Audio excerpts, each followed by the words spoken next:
And we are back. Now, this is going to be something I have not done before due to the fact that we do have a World Cup going on. It does mean it gives us an opportunity to have a mid-season review of what has happened in the Premier League so far this season. So what I've done is I've compiled my predictions for what I thought was going to happen in the Premier League this season.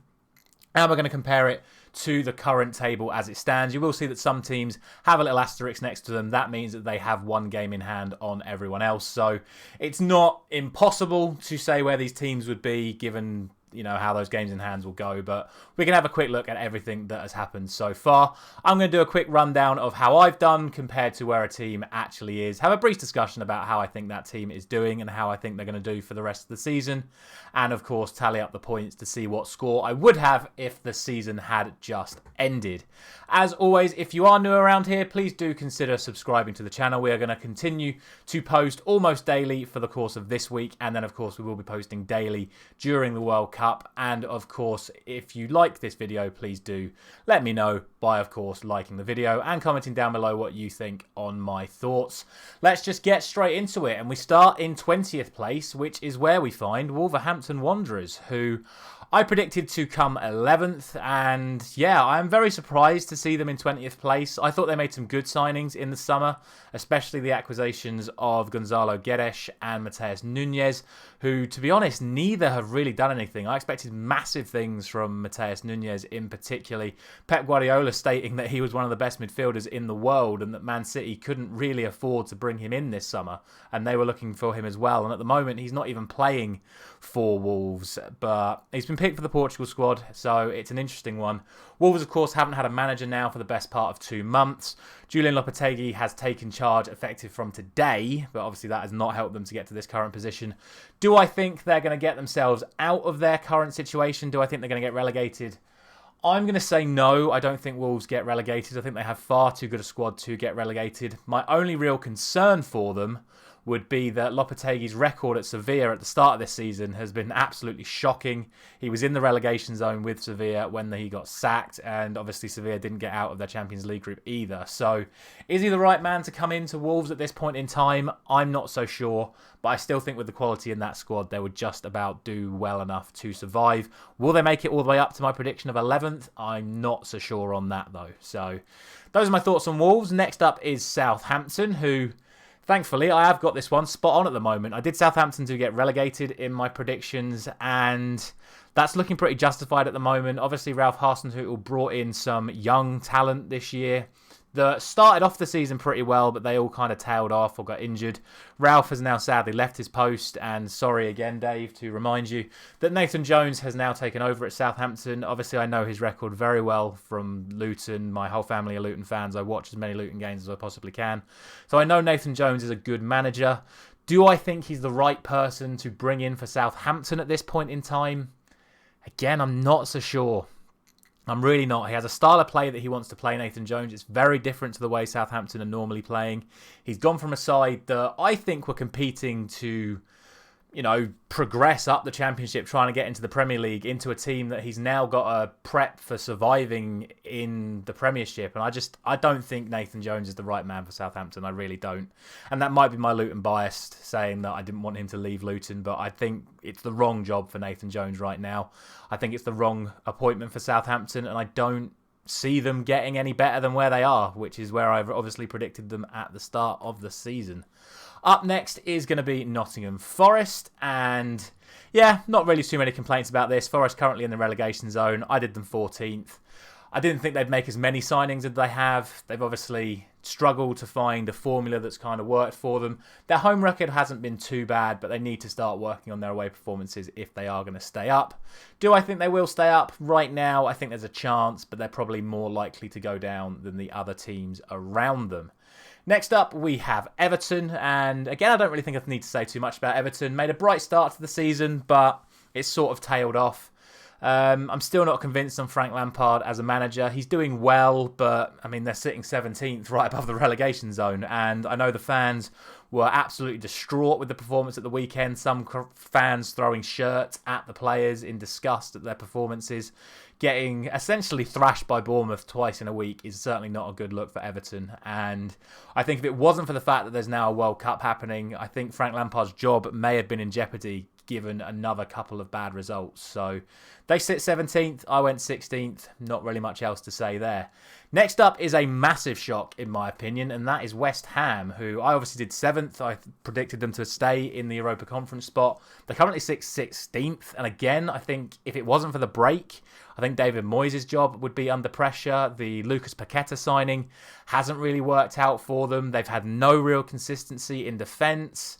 And I think that's cost them massively. Like, you build your team on consistency, and you knew last season it was going to be Sofal, Dawson, Zuma, Cresswell, and this season they've been chopping and changing. They signed Aguerd, and he got injured and barely played. Ogbonna's come back from injury. They've been playing Ben Johnson, left back, right back, centre back. It's been a bit all over the place for West Ham, and obviously Scamacca's come in. He's not really done as much as people would have expected, and you had that consistency of Antonio starting. Now it's Scamacca, then Antonio, sometimes both, and I just think West Ham need to take this break as an opportunity to try and nail down what they think their first 11 is.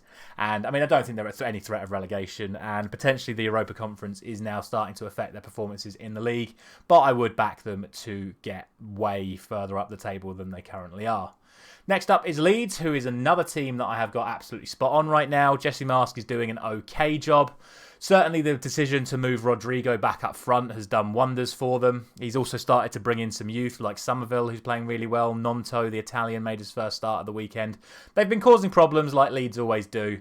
But I think they're, I did them 15th. They're currently 15th. Yes, they have a game on hand on a couple of the teams above them, but I think they're exactly where they should be. Next up is Bournemouth, who, again, have surprised me slightly. They've been putting in some good performances. They've been putting in some bad performances. They've been very inconsistent, but they've done enough to keep themselves out of the relegation zone so far. I think Gary O'Neill has done a fantastic job. There's talk of Marcelo Bielsa going in there. I don't think that would be a good idea for them. I would certainly be looking at keeping Gary O'Neill for the rest of the season if I was the Bournemouth board, but we will see. If Bielsa comes in, for me, that would be a massive issue for Bournemouth. The way that he wants to play, such a unique style, to impose that on a team already doing well in the Premiership, I think would be a bad idea. So for me, if they keep Gary O'Neill, Bournemouth have a very good chance of staying up. If Bielsa comes in, I think they could be in some trouble.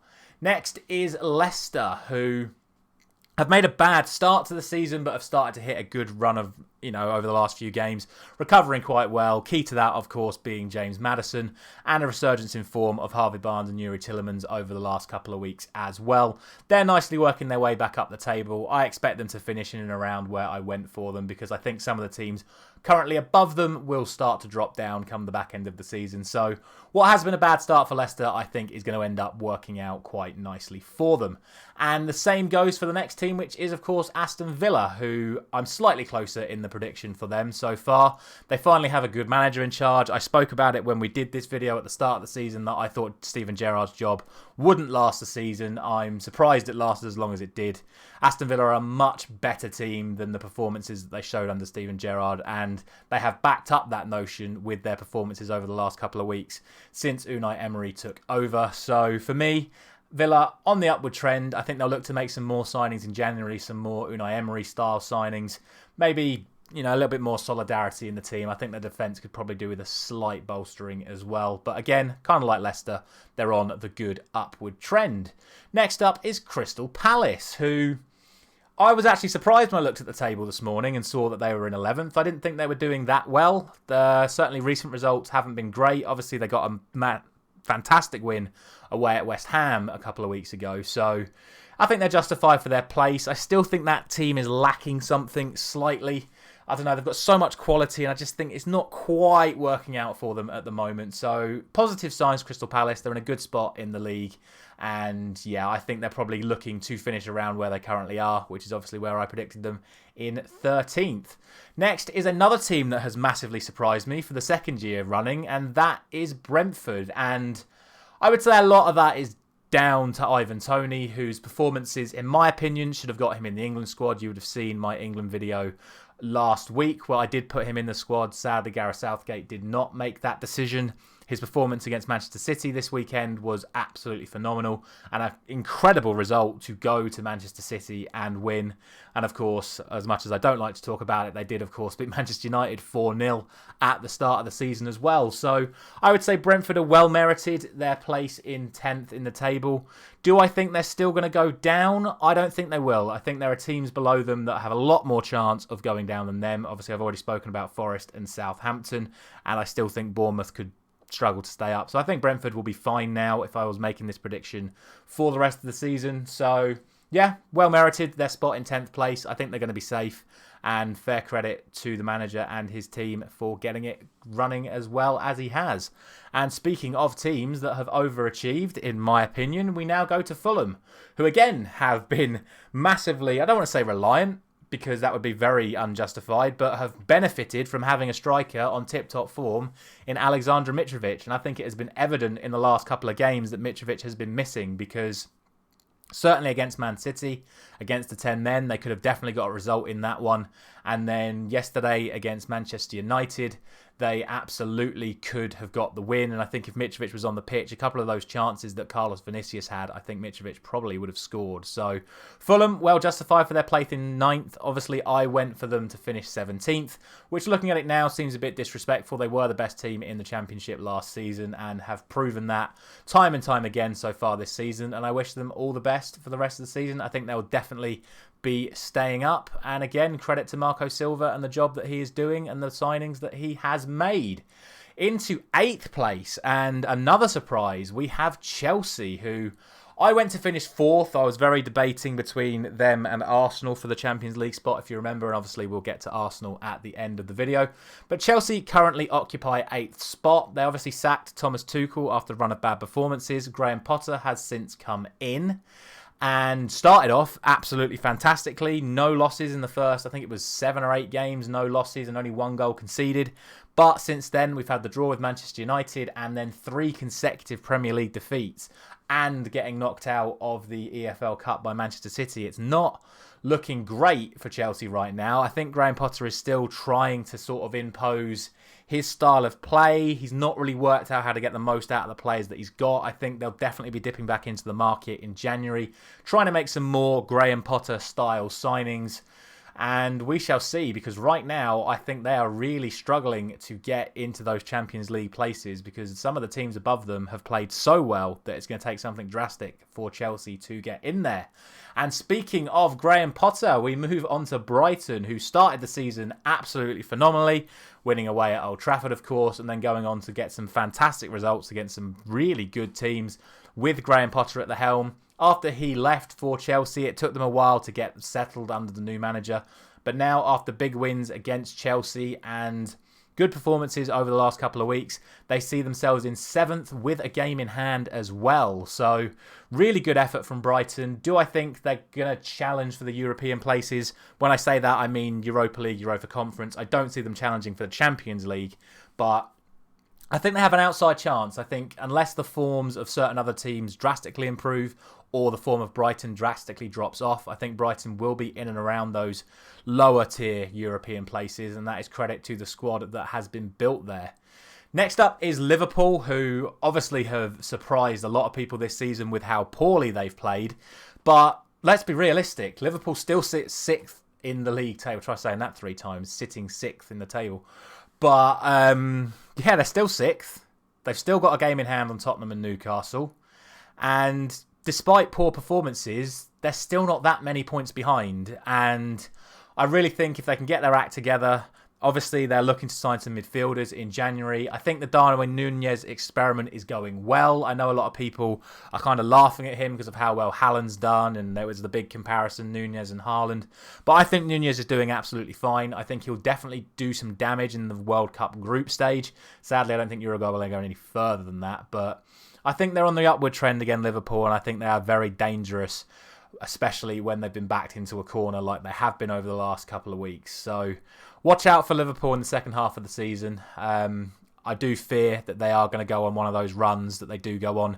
Liverpool are a very momentum-based team, as I've said on multiple occasions, and if they can kick off after the World Cup and go on a run from December through to May, they'll definitely be in and around those top places still. Do I think they can win the title from their current position? I don't think so. I think it would take too many points from Manchester City and Arsenal for Liverpool to catch them both. But I still think Liverpool are going to be strong favourites for getting a Champions League spot. Next up is, of course, my club, Manchester United, and I've considered doing an actual full Manchester United mid-season review, but I think I'm just going to sum up what my thoughts here. Poor start, but it took a few games to get Erik ten Hag under the table. Obviously, Brighton at home, Brentford away. It was a shocking start for Manchester United. We've built on that with some great performances against good opposition, beating Liverpool, beating Tottenham, beating Arsenal, drawing away at Chelsea. So we can't complain about that. Yes, we did lose 6-3 to Man City, but we were always going to lose to Man City, I feel. We still weren't fully in there. And of course, we've got the slight Ronaldo problem. This interview with Piers Morgan coming out this week is definitely going to raise some eyebrows, but I'm happy with the progress we've made. I don't think it's any surprise that all of our respective player of the months have been new signings, Martinez, Casemiro and Eriksen. I've been impressed with every single player we've brought in this summer. I think we're on the upward trend. Garnacho's looking like he's going to be a sensation if we can get more out of him. Bruno Fernandes looks back to his best. Rashford looks back to his best. Martial, when fit, looks back to his best. And yeah, I think we're in a good spot. I definitely think we'll be challenging Champions League. I'm hoping that we are obviously going to finish higher than my 6th place initial prediction. Do I think we're still in the title race? I'm going to say right now, maybe. But again, kind of like Liverpool, it's going to take so many points from Man City and Arsenal to drop for us to actually have a genuine chance of winning the Premier League. But right now, I think we're in with a fantastic chance of getting Champions League football. And hopefully we'll get it either via the league or by the Europa League should we get past Barcelona. Next up is Tottenham, who under Antonio Conte... Oh, I've skipped Tottenham, have I? Oh, well. We'll do Tottenham, then we'll do Newcastle. But yeah, Tottenham, who have done relatively well so far this season. Obviously, I've done them to come third. Have I actually just skipped that altogether? I've done it in the wrong order. There we go. So we'll talk about Tottenham, then we'll go back to Newcastle.